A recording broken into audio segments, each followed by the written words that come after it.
c'était 40 ans d'activité passionnante, avec à la fois la construction de dériveurs qu'on avait commencé avec Yves Pajot quand on était à la sortie des Jeux Olympiques de Montréal. Les Français brillent particulièrement dans 3 catégories. Le Flying Dutchman avec les frères Pajot, qui sont les leaders absolument incontestés de la course, et surtout le couple Fontaine, qui est en première place et qui, ma foi, se défend fort bien à la mer.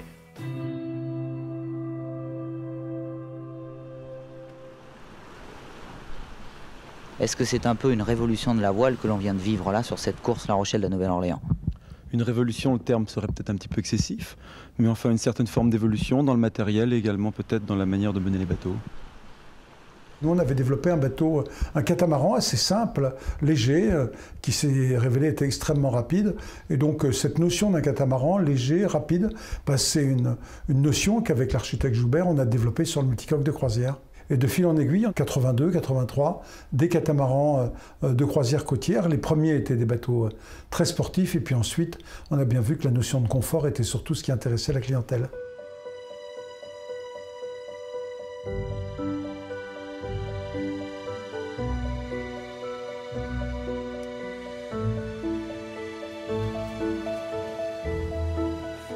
Ça reste un métier d'abord de passionnés. Il y a à la fois beaucoup de techniques, de maîtrise, de gens qui sont fiers de leur savoir-faire et qu'on met à contribution et qu'on essaie de réunir dans ce beau projet qui est la construction d'un catamaran.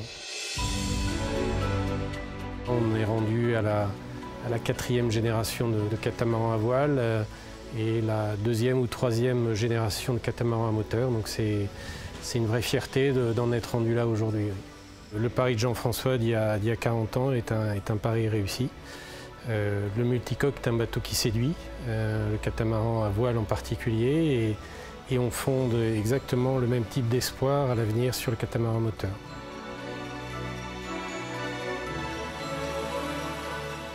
« 40 modèles, oui, si on regarde dans l'histoire, c'est un petit peu 40 évolutions. Alors bien évidemment, il y a de la voile, il y a du moteur, il y a différentes populations, mais il faut à la fois bien satisfaire ces différentes populations, mais toujours avoir à l'esprit d'essayer d'avancer dans les nouveaux modèles, de proposer des nouvelles solutions qui sont innovantes tout en étant très sécurisantes, très fiables, très agréables. L'ADN de Fountaine Pajot, c'est l'élégance extérieure et la navigabilité, la performance de la navigabilité. Et ensuite, à l'intérieur, on travaille énormément dans le design, dans l'atmosphère qu'on va pouvoir dégager. On essaye de faire différents endroits quand on dessine un bateau où on va pouvoir s'isoler, on va pouvoir être tous ensemble, on va pouvoir vivre, on va pouvoir rigoler, on va pouvoir dîner, on va pouvoir vraiment partager tous ces moments et toutes ces émotions tous ensemble. Pour nous, c'est ça qui est important, c'est dans le dessin et jusqu'à la réalité de savoir comment on va utiliser notre bateau. On a une vraie légitimité sur ce marché-là, on a un vrai savoir-faire et tout ça fait qu'aujourd'hui, Fountaine Pajot est une entreprise vraiment leader et qui est prête à s'inscrire dans un plan d'avenir plus que cohérent et plus qu'ambitieux. Je crois qu'une des valeurs fondamentales de Fountaine Pajot, c'est aussi la sagesse. Quand on a navigué au large, on sait très bien qu'on doit pouvoir compter sur son bateau, qu'on peut avoir du mauvais temps, que ce soit un orage en Méditerranée, que ce soit un vent très fort dans l'arc antillais ou ailleurs dans le monde. Donc ça, c'est des valeurs marines parce qu'on vient du monde de la navigation. La confiance, elle est dans un rajeunissement de l'équipe avec toujours des marins, des personnes qui savent naviguer, qui savent de quoi ils parlent, qui connaissent, qui essayent les produits et les bateaux en l'occurrence. Et ça, je crois que c'est une grande richesse.